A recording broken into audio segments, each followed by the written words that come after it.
Welcome back to the deep dive. Okay, so you've brought the sources. Looks like a bunch of press releases, some early buzz about that Ikoku Nikki anime adaptation everyone's been waiting for. Yeah, exactly. And our mission today really is to cut through the noise. Let's figure out what these announcements actually mean. Right, we're diving into the concrete details, Right. the cast, the music, the staff, everything we know ahead of that January 2026 premiere. There's been a steady stream of info, hasn't there? Cast, studio, soundtrack. It's a lot.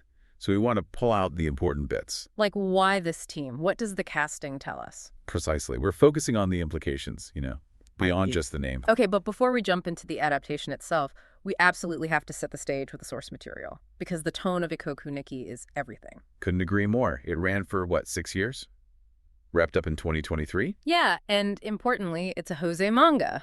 That label matters here. It really does. We shouldn't just gloss over that. Josei, okay, Yeah. targeted at adult women, sure. But tonally. It's different from, say, high drama shoujo. House? Well, Osei's stories tend to be much more grounded, Mm-hmm. more realistic. They really dig into the characters' inner lives, their psychology, the subtle ways they relate to each other. So not big dramatic showdowns. Not usually, no. It's more of a quiet exploration, vulnerability, connection, Mm-hmm. that sort of thing. And that quiet study really revolves around the protagonist, Makio Koudai. Tell us about her, the initial setup. Of Makio. She's 35, a novelist. And critically, she's very reclusive, introverted, happy in her own little world. Until Tragedy strikes. Her sister and brother-in-law die, suddenly in an accident. Yeah. Her whole life just breaks. And that forces her into a role she's completely unprepared for, Yeah. right? A guardian. Exactly. That's the immediate conflict. She has to take in her niece, Asa Takumi, as his 15 high schooler. So you have this collision, the super shy, set in her ways novelist, Suddenly sharing her quiet space, her whole life, with a teenager. and Izzy's, well, she's bright, Yeah. open, but also grieving herself, of course. So the story isn't some big plot. It's just these two Mm. figuring things out. Pretty much. It's about that slow, often awkward process. Navigating grief together, building some kind of family bond from scratch. It's all about the contrast between them. That sounds like a real challenge to adapt, especially Makio's internal world. Oh, definitely. The manga relies so much on her internal monologue, right? Her anxieties, her fumbling attempts to connect, her fear of messing up, Yeah. adapting that kind of sensitivity. Mm. You need real mastery of atmosphere, performance. Otherwise, it could just fall flat, feel empty. Okay, so if the whole thing hinges on capturing that journey from awkwardness to like a deep understanding, then the casting for Makio and Asa is paramount. Absolutely. It's the first thing you look at. And the choices they made, well, they're interesting. Provocative, even. I'd say strategic, even more than just interesting. For Makio, the reserved novelist, they picked Miyuki Sawashiro. A legend. Huge range. We know her from so many things. Exactly. Like Fujikomo's had Lupin III. Yeah. Roles that need that complex, maybe world-weary vibe. She brings instant depth, that feeling of a rich inner life. That feels like a safe bet. An anchor for Makio's internal struggles. Makes sense. But Asa, the niece, that's more of a risk, isn't it? It is a significant one, and that's what makes it fascinating, I think. Asa Trace is voiced by Fuko Mori. Fuko Mori, not a name I immediately recognize for major anime roles. Right. This is basically her debutante moment in the spotlight, her first really big venture. And Asa's role is so crucial. She needs that bright energy, but also vulnerability. So why take that risk? For such a central relationship, wouldn't you want guaranteed stability? Two big names? It suggests confidence from the production staff, maybe. And it reflects the story itself. How so? Well, think about it. The story has this mentorship theme, right? Makio and Asa. Here, you have the established veteran, Sawashiro, anchoring the emotional core. And she's paired with a rising talent, Mori, who can bring something genuinely fresh, maybe raw, to Asa. So like the casting mirrors the plot. Kind of, yeah. It signals they might be prioritizing an authentic performance for Asa, that youthful vulnerability, over just stacking the deck with names. It's a calculated risk. These often pay off really well in sensitive dramas like this. Okay, I see that. The casting itself reinforces the theme, the experienced hand guiding the newcomer. That's clever. Let's talk about the supporting cast then, because they haven't skimped there either. Some serious talent. Definitely. The supporting cast kind of builds the world around Makio and Asa, gives them people to bounce off of. And yeah, the names they've got are veterans, often from really strong character-driven shows. Give me an example. Okay, Junichi Suabe. He's voicing Shingo Kazamachi. Suave. Jujutsu Kaisen Sukuna, right. That booming voice seems like a shift. It is, but that shows his versatility. Hmm. He could do the big menacing role, sure, but he's also fantastic in subtle human drama, which is what Ikoku Nikki needs. Gotcha. And I saw Sumire Morihoshi's in there, too, as Amiri Nara. And Morohoshi voiced Emma in The Promised Neverland, right? Another complex story about trauma, identity, found family. Yeah, you can see a pattern. They're choosing actors known for emotional depth. Absolutely. And it continues.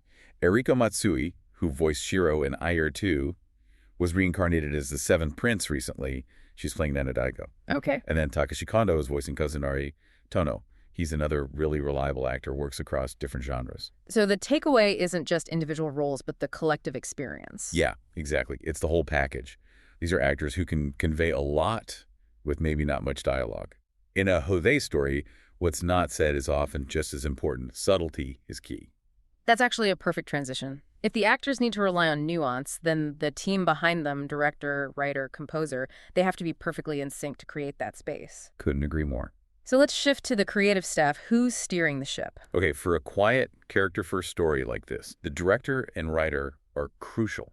They need to be careful curators, almost, not just orchestrating big scenes. Right. Yuki Yushiro is directing, and Kohei Kiyasu is doing the series composition and the scripts. Kohei Kiyasu.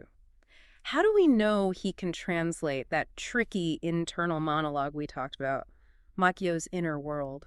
Well, looking at Kiyasu's previous work, he seems to have a real knack for pacing, for character interactions that feel authentic rather than just, spectacle. He gets the quiet moments. It seems like it. The challenge is huge, right? Knowing when to let Makio's silence speak, when to let Isa's energy break through, it's a balancing act. And the combination of Kiyasu writing and Ushiro directing. It suggests they understand adaptation isn't just copying dialogue. It's about translating the feeling from the manga panels. Oh, and Kenshi Hayama's doing character designs, making sure they look right, retain that subtlety. But for capturing Makio's headspace, that internal feeling, the sound has got to be critical. Agreed. And the choice for the actual in-show music, the score. This might be the most telling decision they've made. Yeah. It's Kensei Ushio. Ushio. Okay, yeah. That name definitely carries weight for atmospheric psychological anime. Right. Ushio doesn't just write BGM. Yeah. His scores often feel like another layer of the character's psychology. Can you give an example? Why is he such a perfect fit here? Think about a silent voice. Yeah. Or even the intense mood in Devilman Crybaby. In a silent voice, the music often conveyed Shoya's anxiety, his isolation. Using these minimalist, sometimes abstract sounds, stuff dialogue just can't capture. Okay, yeah. Ikoku Nikki needs that. It needs to convey Makio's deep-seated shyness, her grief, without spelling it all out. Ushio uses sound to immerse you in that headspace, even when it's awkward or uncomfortable. So his involvement basically guarantees they're taking the atmosphere seriously. It raises the expectation significantly, yeah. It suggests they're going to handle those quiet, internal moments with real skill, like the sound itself will narrate Makio's mind sometimes. Wow. Okay, that's a huge insight. And speaking of sound, the OP and ED songs usually give us the first real taste of a show's tone. What did they announce there? They seem to be going for a contemporary, reflective kind of vibe. The opening is called Sonare. It's by an artist named TOMOO. An emerging artist. Yeah. And her style is often described as thoughtful, melodic. An opener usually sets the mood, right? So that fits. And the ending theme to close things out. That one's called Kotozute. It's by a duo, Bialystocks. Bialystocks. What's their sound like? They do this kind of sophisticated, sometimes melancholic chamber pop. Very introspective, which again perfectly fits that josei sensibility we talked about. It's about reflection, not a big flashy finish. So both music choices sound like they're really leaning into the story's emotional core. Hopeful, but maybe a bit sad, too. Exactly. They complement the emotional terrain. Seems very intentional. Okay, so let's wrap this up. Let's summarize what we've got. Ikoku Nikki hit screens January 2026.